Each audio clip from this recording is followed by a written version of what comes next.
요새 요즘 그 흔히 쓰는 유행어 중에 답정너라는 말이 있습니다. 들어보셨습니까? 답정너. 답은 정해져 있는데 너는 대답만 하면 돼, 이런 뜻입니다.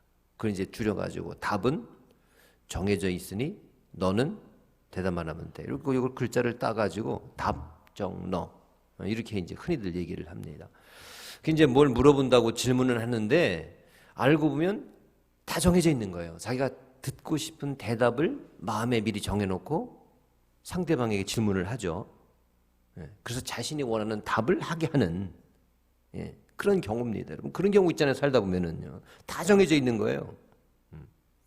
이런 요즘 유행어 중에 젊은 사람들 뭐 많이 쓰는 말 중에 이제 뭐 여러분들 여기 계신 여러분들은 거의 뭐 안 쓰시겠지만 이제 흔히들 쓰는 그런 말, TV에도 이제 자주 나오죠. 자, 이런 답정너 이제 질문을 당하는 입장 생각해 보세요. 당한다. 참 김이 빠지죠. 기분 나쁘죠. 지는 물어본다고 하면서 다 정해놓고 있는데 뭐. 그럼 뭘 물어볼게요? 물어볼 게 뭐가 있겠어요?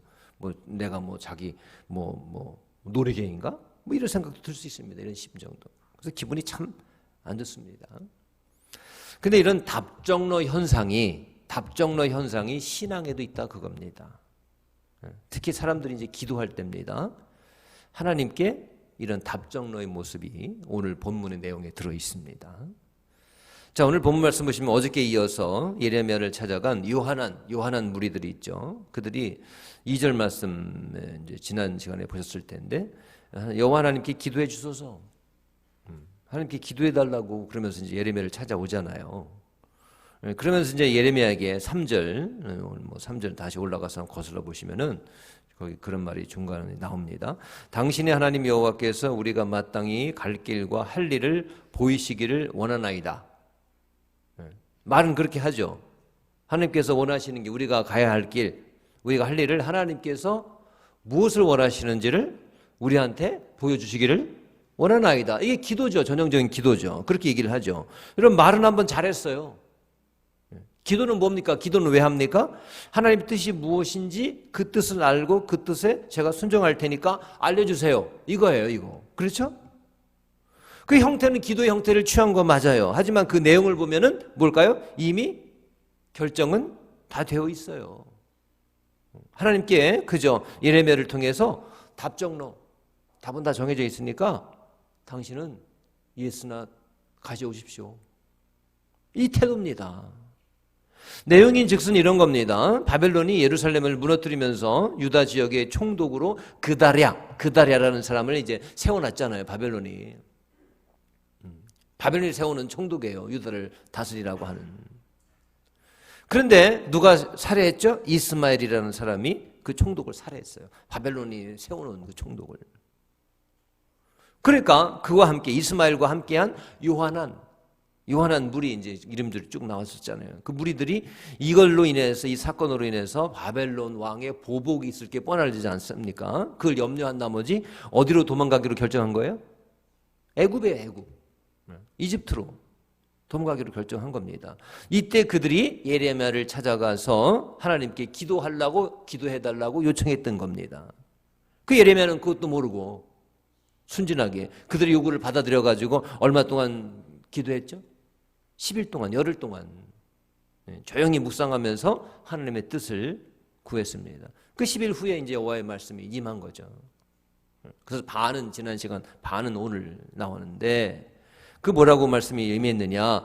그 사람들이 기도해달라고 요청한 그 사람들이 유다 땅에 머물러 있으면 여호와 하나님께서 그들을 세우시고 심으실 것이요. 10절부터 이제 12절 나왔잖아요.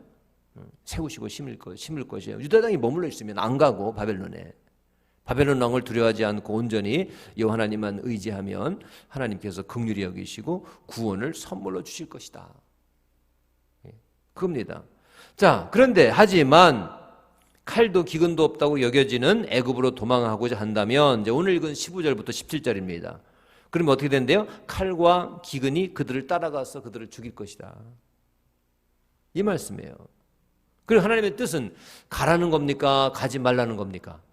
가지 말라는 거죠, 하나님의 뜻이. 그럼 하나님께 기도해달라고 해가지고 기도는 왜 해요? 하나님 뜻이 무엇인지를 알기를 원하는 거예요. 그래서 기도해달라고 했다면 이 요한의 무리가 이런 하나님의 음성을 전해 들었다면 어떻게 하면 됩니까? 하나님 원하시는 대로 안 가면 되죠. 그분의 뜻대로 하면 됩니다. 안전을 찾는답시고 안전을 도모한답시고 애굽에 가지 않고 그냥 유다 땅에 머물러 있으면서 하나님을 의지하면 되는 거예요.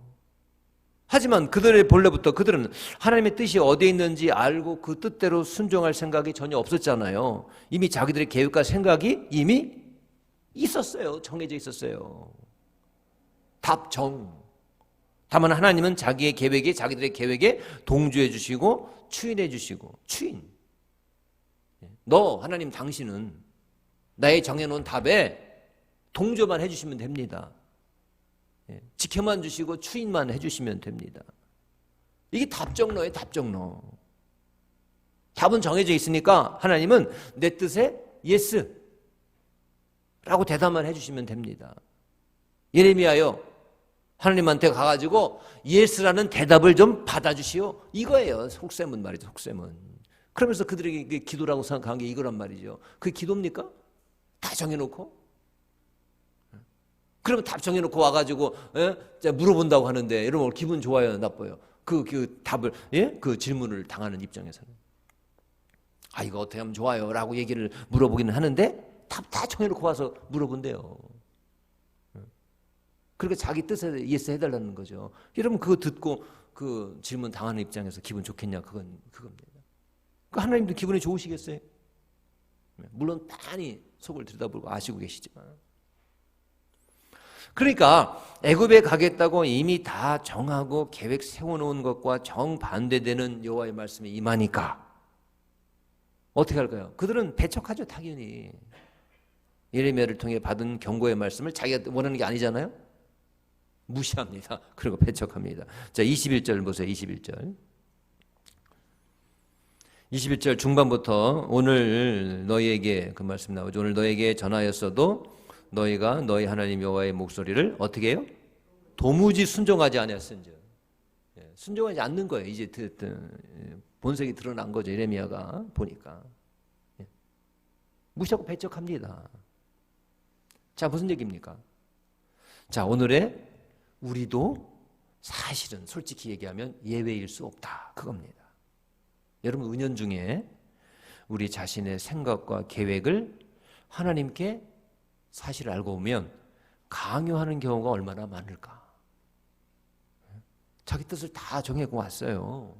내 계획을 다 채워놨어요. 그 기도가 왜 하느냐? 이거 꼭 해주세요. 이거. 그 하나님께 하나님 뜻은 무엇입니까? 지금 이런 일이 있는데 하나님 뜻이 무엇입니까? 하나님 뜻이 알려주시면 제가 그대로 하겠습니다. 이게 사실 기도 아니에요? 우리가 사람을 찾아가지고 물어봅니다. 이거 어떻게 해야 될까요? 어드바이스를 구합니다. 저는 아직 경험이나 뭐 이런 게 모자라가지고 어떻게 할지 잘 모르겠어요. 이거 어떻게 하면 될까요? 해준 대로 왜 찾아가는 거예요? 듣고서 그대로 하겠다는 거 아닙니까? 기도도 마찬가지라는 거죠.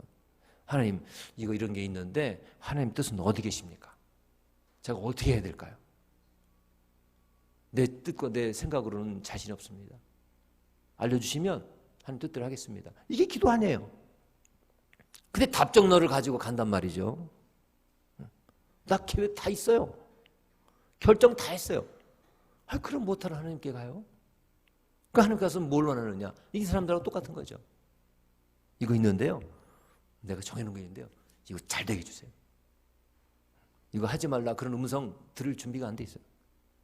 하지 말라 하나님 뜻을 알아도 안 따르는 경우가 있다는 얘기죠. 왜?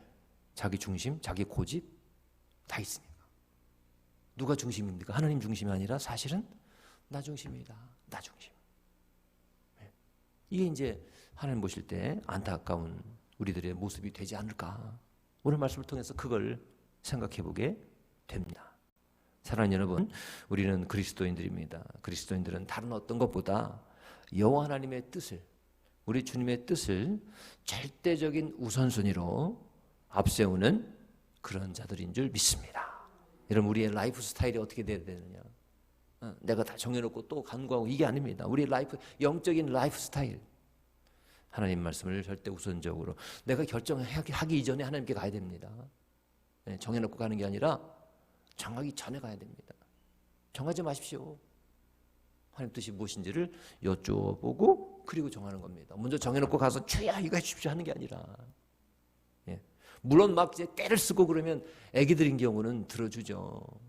어쩔 수 없이 들은 척 할 때도 있죠. 들어주는 척. 근데 그게 다 성인이 돼가지고 그러면 이게 말도 안 되지 않습니까? 우리는 영적인 성인들인데, 아버지의 뜻이 무엇인지 여쭙고 그리고 그 뜻을 중심으로 삼아 순종할 수 있는 저와 여러분 우리 모두가 되시기를 주님의 이름으로 축원합니다. 자, 또 한 가지, 두 번째, 이들의 그 요한한 무리를 보면서 또 한번 생각하게 되는 게 뭐냐면, 과연 우리의 안전한 곳은 어디인가 하는 것입니다. 안전한 곳이 어디인가? 자, 이 사람들은 바벨론에 이제 칼을 피해서 안전하게 피할 곳은 애굽밖에 없다, 이집트밖에 없다, 그렇게 생각하고 그 길에 하나님이 도우시기를 기도해 달라고 한 거 아닙니까? 여러분, 우리 어떻습니까? 안전한 곳이 어디 있습니까? 안전한 곳. 안전한 곳이 어디 있어요? 이불 밖 어디엔들 안전한 곳이 있겠습니까? 사실 세상 자체가 불안하고 위험한 곳인데, 뭐 집 밖에만 당장 놔도 여러분 얼마나 많은 위험이 도사리고 있습니까? 우리 성도님도 어떤 분들은 그런 분 계셨잖아요. 이렇게 건널목에 이렇게 조금 앞에 나가서 기다리고 있는데, 아니 차가 발등을 밟고 지나간 거예요. 내가 뭐 차하고 부딪힌 것도 아니에요. 난 신호등 기다리면서 있는데, 물론 조금 나갔던 것도 있을 수 있겠죠. 근데 뭐 사람들 다 거기 서 있잖아요, 바로. 근데 차가 이제 돌면서 발등을 세상에. 그리라고 누가 생각합니까? 아니 뭐 집에서도 마찬가지예요. 집에서도 이렇게 화장실에서 이렇게 일하고 있는데, 뭐 비누칠하다 샤워하다가 있었는 모양이죠. 미끄덩 해가지고 말이죠. 막 이 허리가 다치거나 관절이 나간 경우 있어요. 뭐 집안에 있으면 뭐 안전하답니까? 어디든지 이불 밖에만 나가면 뭐 이불 밖은 또 안전할까요? 세상 자체가 불안한 곳입니다. 죄가 있는 곳이기 때문에 원래 이 땅 자체가 위험합니다. 어디로 피한들 안전할까? 과연 사실 따지고 보면 대동소이의 차이가 좀 있을지 모르겠지만 어디 피한들 안전하겠습니까? 우리는 그렇게 생각하는 거죠. 외형입니다. 즉 환경적으로 다 구비되어 있고 갖춰지고, 야 이게 참 편안하겠다. 야 편안하겠다 싶은 곳은 평안한 줄 아는 경향이 있다, 그런 얘기입니다. 편안하게 보이면 야 여긴 평안할 거야. 여러분 몸은 그럴지 모르지만 그럼 심령은 어쩔 거예요? 심령은 편안한 곳에 가면 마음까지도 다 평안하답니까? 심령이? 몸에 가서 이렇게 편안하고 뭐 하기 쉬운 곳이면은 또 뭐가 겹겹 있고 그래가지고 그렇게 보이면은 우리 심령까지 그 안에 들어가기만 하면은 편안하답니까? 아니잖아요.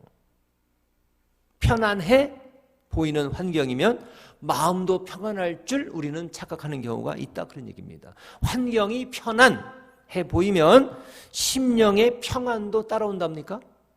아니죠. 좋은 환경에서도 얼마든지 마음은 지옥 같은 마음을 가지고 살아가는 사람도 있고요. 안 좋은 환경, 편안하지 않는 환경인데도 얼마든지 그 심령은 천국을 누리고 있는 사람도 있단 말이죠. 애굽에 간다고 여러분 안전이 보장이 됩니까? 아니에요. 이 사람들이 잘못 보고 있는 겁니다. 조금 거기는 그래도 먹을 것도 풍요하고 당장 전쟁은 없어요. 거기 가면 좋을 줄 알고 평안할 줄 알고 할지는 모르겠어요. 자, 우리 어디 가야 안전이 보장됩니까? 하나님의 보호하심 가운데 하나님의 날개 안에 들어가야 될 줄 믿습니다. 병아리가 어미 닭의 품에 들어가야 크게 거기가 이제 안전하고 편안한 것처럼 우리도 주님의 날개 안에 들어가야 된다는 것이죠. 그분의 영역과 그분의 보호하심 안에 들어가야 평안을 누릴 수가 있게 되는 줄 믿습니다. 참된 평안과 안전, 하나님께 순종하는 자들에게 하나님께서 주시는 복입니다. 순종하는 그 순간부터 하나님께서 우리에게 주시는 복이 뭐냐? 평안입니다. 평안. 그제서야 누릴 수가 있는 것이죠. 자, 14절 보시죠. 14절에서 그들은 애굽이 자기들의 안전을 보장할 것으로 알고 이렇게 말합니다. 전쟁도 보이지 않고 군대의 나팔 소리도 들리지 않고 양식의 궁핍도 당하지 않는 애굽으로 피해야 안전할 거라는 거예요. 여러분 진짜 그렇습니까? 아닙니다. 진정한 평안은 기근이 없는 것이 아닙니다. 예. 싸움이 없는 것이 아닙니다. 기근 중에도 싸움 중에도 살게 하시는 하나님을 참으로 만날 때 우리는 얻을 수 있는 줄 믿습니다. 예. 그게 있다고 환경이 그렇다고 우리가 평안하지 않은 게 아닙니다. 그런 중에도 살게 하신단 말이죠. 그런 중에도 강력하게 담대하게 살게 하시는 하나님을 진정으로 만날 때 우리는 진정한 평안을 얻을 수 있게 되는 줄 믿습니다. 여러분 그렇기 때문에 인생에서 만나는 문제, 고난 그 앞에서 그 상황 앞에서 우리는 빨리 급하게 해결하기 위해서 세상의 방법을 찾거나 인간의 지혜만을 의지할 생각은 해서는 안 되는 줄 믿습니다. 차라리 우리가 우리 자신의 고집과 우리 계획을 꺾을 때, 그 꺾고 내려놓고 주님의 뜻이 무엇인지를 들으려고 할 때, 그래서 하나님 말씀을 우리가 선택할 때 평안과 안전이 그제서야 오게 될 줄 믿습니다. 그러므로 결론적으로 우리가 먼저 구해야 하는 것은 무엇입니까? 편안과 안전 이전에 하나님의 뜻입니다. 하나님을 먼저 구해야 합니다. 그래야 그 다음에 진짜 평안과 안전이 우리의 가운데, 우리 심령 가운데 찾아오게 될 줄 믿습니다. 우리 작금의 여러 가지 위기 상황, 코로나의 위기 상황, 또 여러분 문제, 여러분 걱정, 근심 이때 여러분 딴 생각하지 마시고, 여러분 딴 생각하지 마세요. 이때가 더더욱 하나님을 향한 순종을 결심하고 이스라엘에게 주셨던 포르기와 같은 시기다 생각하고 더 순수하게 믿을 수 있기를 바랍니다. 더 순수하게 믿는 겁니다. 이때야말로 더 순수하게 믿어야 합니다. 더 머리 쓰고 딴 거 생각해서는 안 됩니다. 더 순수하게 하나님 앞에 달려가야 됩니다. 말하자면 포르기예요, 포르기. 그때 어떻게 하래요? 하나님 앞에만 엎드리라는 겁니다. 딴 데가 애국 의지하고 딴 거 하지 말고 그렇게 할수록 더 망가지는 겁니다. 이때일수록 더 우리는 더 하나님께 매달리고 하나님만 찾고 하나님 말씀만 구하고 하나님의 뜻을 더 구하고 더 말씀에 가까이 갈 수 있는 진짜 백의 신앙인들 모두가 될 수 있기를 주님의 이름으로 축원합니다. 주님의 이름으로 축복합니다. 기도하겠습니다.